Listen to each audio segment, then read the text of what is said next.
ದುರಂತದ ಕುರಿತಾಗಿ ಅಲ್ಲಿನ ಸ್ಥಳೀಯರು ಬೆಚ್ಚಿ ಬೀಳಿಸುವಂತಹ ಮಾಹಿತಿಯನ್ನು ಹಂಚಿಕೊಳ್ತಾ ಇದ್ದಾರೆ. ಪ್ರತ್ಯಕ್ಷದರ್ಶಿಗಳು ಕಂಡಂತೆ ಅಲ್ಲಿ ಏನಾಗಿತ್ತು, ಆ ಕ್ಷಣ ಹೇಗಿತ್ತು, ಆ ಸಂದರ್ಭದಲ್ಲಿ ಅವರುಗಳ ಹೇಗೆ ಸಾಥ್ ಕೊಟ್ಟರು, ಎಲ್ಲರನ್ನೂ ಕೂಡ ಪಾರು ಮಾಡುವಂತಹ ನಿಟ್ಟಿನಲ್ಲಿ ಅವರ ಪ್ರಯತ್ನಗಳೇನಾಗಿತ್ತು ಅಂತ ಪಬ್ಲಿಕ್ ಟಿವಿ ಅಂದರೆ ಕನ್ನಡದ ಏಕೈಕ ವಾಹಿನಿ ದುರಂತ ಸ್ಥಳದಿಂದ ವರದಿಯನ್ನ ಮಾಡಿದೆ.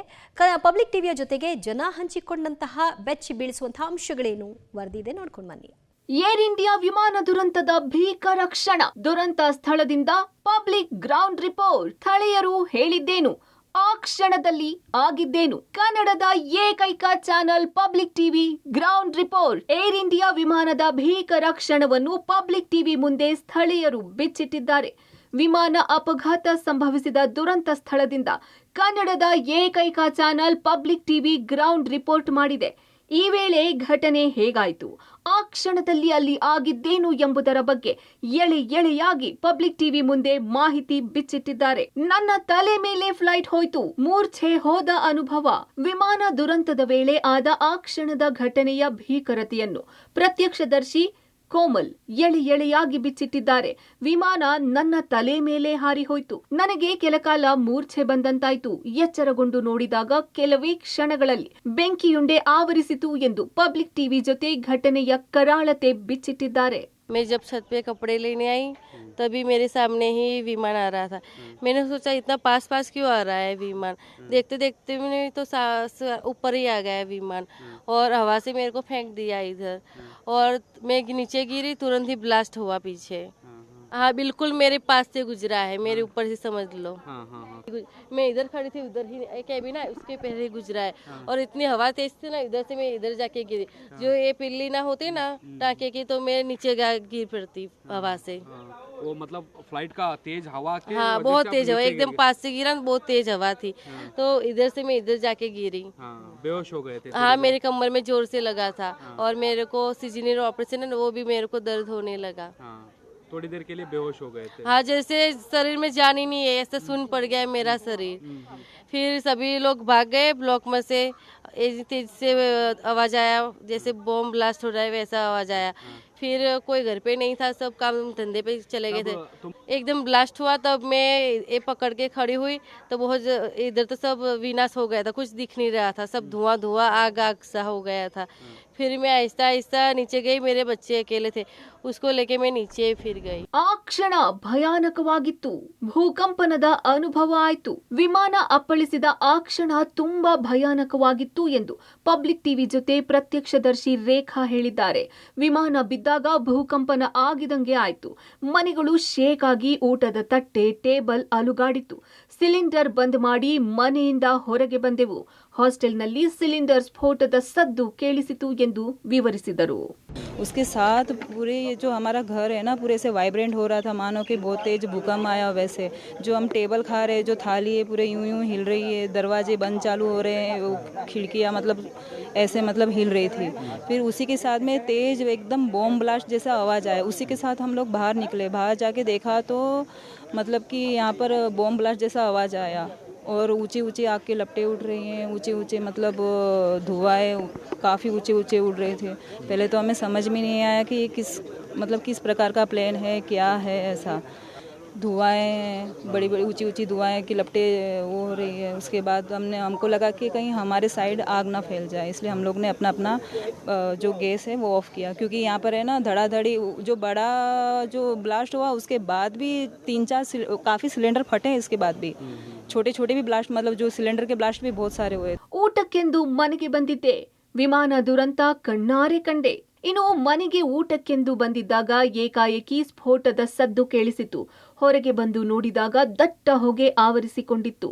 ಅವಶೇಷಗಳ ಅಡಿಯಲ್ಲಿದ್ದ 5 ನಾನು ರಕ್ಷಿಸಿದೆ ಎಂದು ದುರಂತವನ್ನು ಕಣ್ಣಾರೆ ಕಂಡ ಮೋಹನ್ ಘಟನೆಯ ಕರಾಳತೆಯನ್ನು ಬಿಚ್ಚಿಟ್ಟಿದ್ದಾರೆ. मैं उस समय खाना खा रहा था, मैंने खाने का एक ही निवाला खाया था, तो मैंने देखा जोर से आवाज़ आई तो दरवाज़ा मेरा पटकाया। तो मुझे क्या लगा कि भूकंप आया या तो फिर आंधी आई होगी। तो मैं फिर बाहर आके देखा तो मेरे बाजू में पड़ोसी में नेबर थे, वो पड़ोसी वगैरह वो बेहोश थे भाभियाँ। तो मैंने क्या हुआ तो उनमें से एक ने बोला, मुझे बोले प्लेन गिरा। फिर मैं दौड़ के गया तो यहाँ पर दौड़ के आया तो देखा तो मैंने चारों तरफ आग लगी, धुआं था। फिर जैसे ही मैं मेस में गया तो मैच के अंदर देखा मंजर बहुत ख़राब था और वहाँ देखा तो बच्चे बोले बचाओ बचाओ, वो मलबे में दबे हुए थे बच्चे। फिर वही टाइम में मेरे फ्रेंड और कमांडो आर्मी वाले हमने सबने मिलकर उन बच्चों को निकाला। 5 बच्चे मैंने निकाले। सर वहाँ का परिस्थिति बहुत ख़राब थी, चारों तरफ खंडर खंडर कर दिया था, पूरा प्लेन गिरा हुआ था, उसके टायर फंसे हुए थे और उसका भाग कुछ पार्ट टूटे हुए थे, अंदर कोई के बैग सब पड़े थे। मैंने जिंदे लड़के थे उनको निकाला है, पर लेकिन सब घायल थे, बहुत बुरा हाल था उनका।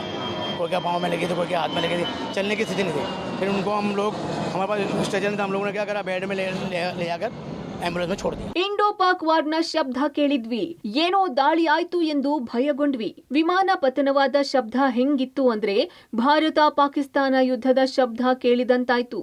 ಆ ಕ್ಷಣ ಸಿಕ್ಕಾಪಟ್ಟೆ ಭಯಭೀತರಾದ್ವಿ. ಬಳಿಕ ಹೊರಗೆ ಬಂದು ನೋಡಿದಾಗ ವಿಮಾನ ಪತನವಾಗಿ ದಟ್ಟ ಹೊಗೆ ಆವರಿಸಿತ್ತು. ಅದಂತೂ ಭೀಕರವಾಗಿತ್ತು ಎಂದು ಪ್ರತ್ಯಕ್ಷದರ್ಶಿ ದಿಗ್ವಿಜಯ್ ಹೇಳಿದ್ದಾರೆ. ವಿಮಾನ ಹಾಸ್ಟೆಲ್ ಕಟ್ಟಡದ ಮೇಲೆ ಬಿತ್ತು. ಕೂಡಲೇ ಪ್ರಯಾಣಿಕರ ರಕ್ಷಣೆಗೆ ಧಾವಿಸಿದ್ವಿ. ಇನ್ನು ಮೊದಲಿಗೆ ವಿಮಾನ ಕೆಳಗೆ ಬರುತ್ತಿದ್ದಂತೆ ಭಾಸವಾಯಿತು. ನೋಡುತ್ತಿದ್ದಂತೆ ಮೆಡಿಕಲ್ ಹಾಸ್ಟೆಲ್ನ ಮೇಲೆ ಅಪ್ಪಳಿಸಿತ್ತು. ಸುಮಾರು 2 ಕಿಲೋಮೀಟರ್ನಷ್ಟು ದೂರದವರೆಗೂ ಉಷ್ಣಾಂಶ ತೀವ್ರವಾಗಿತ್ತು.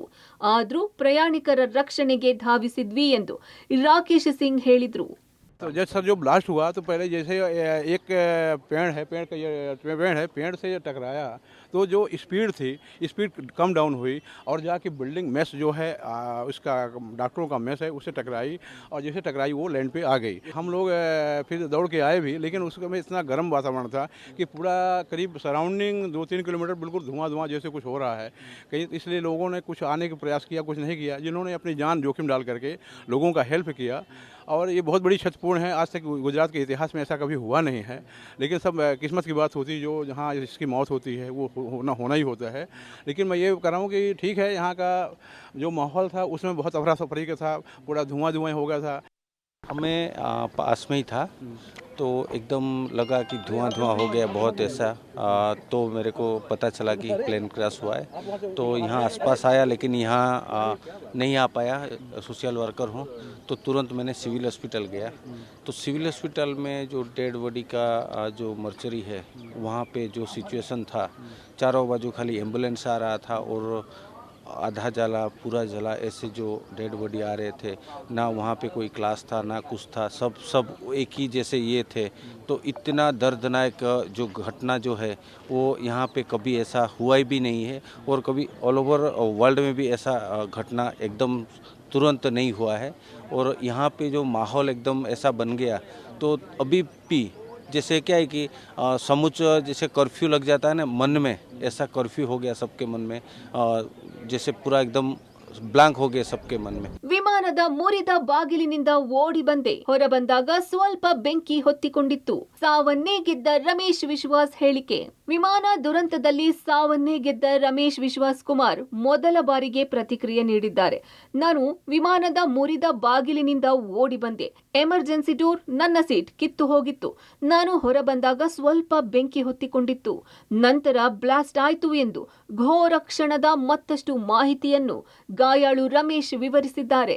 ಒಟ್ಟಾರೆ ವಿಮಾನ ದುರಂತ ಹೇಗಾಯ್ತು ಅನ್ನೋದನ್ನ ಪ್ರತ್ಯಕ್ಷದರ್ಶಿಗಳು ಹೇಳ್ತಿರೋದು ನೋಡಿದ್ರೆ ಮತ್ತಷ್ಟು ಮಂದಿ ಅವಶೇಷಗಳ ಅಡಿ ಸಿಲುಕಿರುವ ಸಾಧ್ಯತೆ ಇದೆ ಅನ್ಸುತ್ತೆ. Bureau report, public TV.